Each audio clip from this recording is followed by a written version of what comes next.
warahmatullahi wabarakatuh. Perkenalkan, nama saya Evelina Gula, NIM 202530112. Sini saya akan mengulas kembali materi yang sudah diberikan oleh Bapak Arifin, yaitu pengendalian sistem informasi. Overview. Di perusahaan pasti ada yang divisi-divisi. Apakah divisi IT bisa membantu meningkatkan kinerja perusahaan? 1. Nilai maturity level 1 sampai 5. 2. Rekomendasi. COVID framework. Yang pertama yaitu IT resource, data, informasi sistem, teknologi, fasilitas, human resource. Kedua, IT proses, plan and organize, perencanaan dan orang, actuate and implement, pengadaan dan implementasi, deliver and support, pengantar dan dukungan, monitor and evaluate, pengawasan dan evaluasi. Business requirements yaitu efektif atau efektivitas, efisien, rahasia, integritas, ketersediaan, pemenuhan, dan reliability. COVID terdiri dari 4 domain yaitu planning dan organisasi, accuracy and implementation, delivery dan support, monitoring dan evaluasi. Pengendalian sistem informasi transaksi keuangan. Sistem informasi transaksi keuangan. Sistem informasi yang digunakan untuk proses keuangan atau pendataan keuangan. Sistem ini bisa berupa sistem informasi akuntansi atau hanya sistem transaksi keuangan. Ancaman-ancaman atasi A. Salah satu ancaman yang dihadapi perusahaan adalah karena bencana alam seperti kebakaran atau panas yang berlebihan, banjir, gempa bumi, badai, angin, dan perang. Ancaman kedua bagi perusahaan adalah kesalahan pada software dan tidak berfungsinya peralatan seperti kegagalan hardware, kesalahan atau terdapat kerusakan pada software, kegagalan sistem operasi, gangguan dan fluktuasi listrik, serta kesalahan pengiriman data yang tidak valid. Ancaman-ancaman atasi A. Ancaman ketiga bagi perusahaan adalah tindakan yang tidak disengaja, seperti kecelakaan yang disebabkan kecerobohan manusia, kesalahan tidak disengaja karena teledor, kehilangan, kesalahan logika, sistem yang tidak memenuhi kebutuhan perusahaan. Ancaman keempat yang dihadapi perusahaan adalah tindakan disengaja seperti sabotase, penipuan komputer, penggelapan. Mengapa ancaman-ancaman A meningkat? Peningkatan jumlah sistem klien atau server memiliki arti bahwa informasi tersedia bagi para pekerja meningkat. Oleh karena LAN dan sistem klien server mendistribusikan data ke banyak pemakai, mereka lebih sulit dikendalikan. WAN memberikan pelanggan dan pemasok akses ke sistem dan data mereka satu sama lain, yang menimbulkan kekhawatiran dalam hal kerahasiaan. Maka dibutuhkan pengendalian internal. Apakah definisi dari pengendalian internal itu?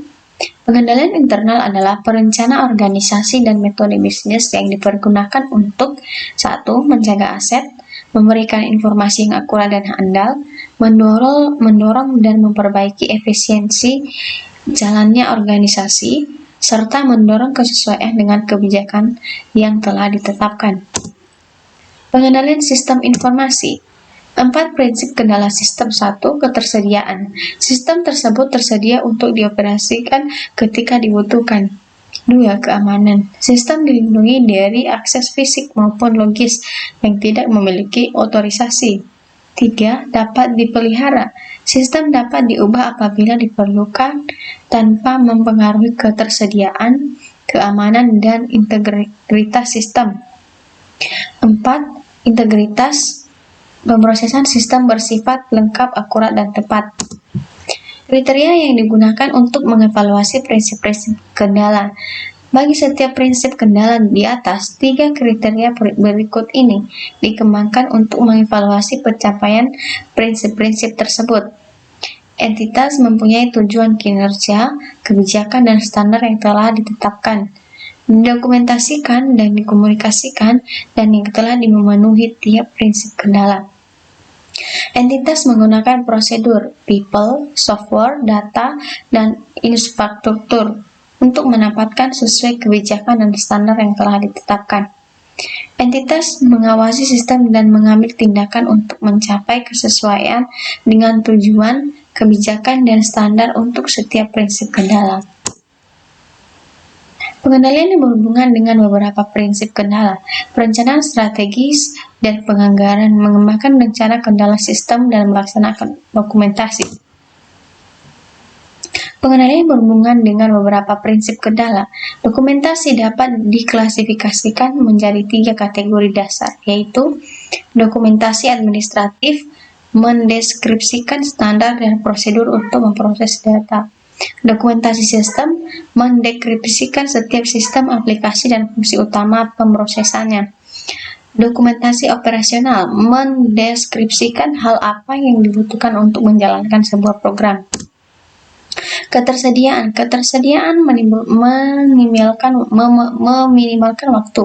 Kegagalan sistem, pemeliharaan untuk pencegahan, sistem pemasok tenaga listrik yang stabil, batas toleransi kesalahan, rencana pemulihan dari bencana, meminimalkan kegangguan, kerusakan, dan kerugian, memberikan cara alternatif memproses informasi untuk sementara waktu, meneruskan jalannya operasi normal sesegera mungkin.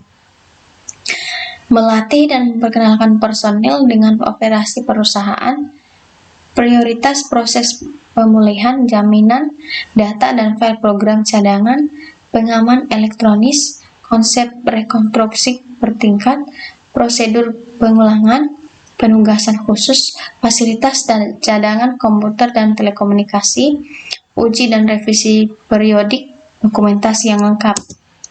Mengembangkan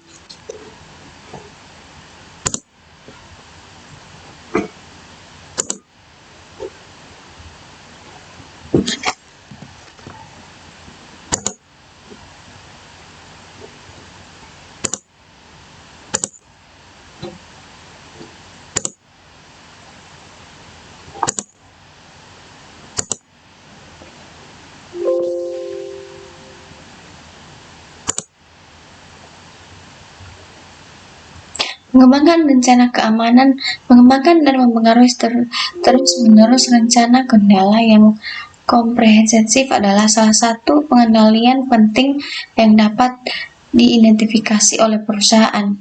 Pertanyaannya adalah, apa yang dibutuhkan? Siapa yang dapat mengakses informasi? Kapan mereka membutuhkan? Pada sistem yang mana informasi berada?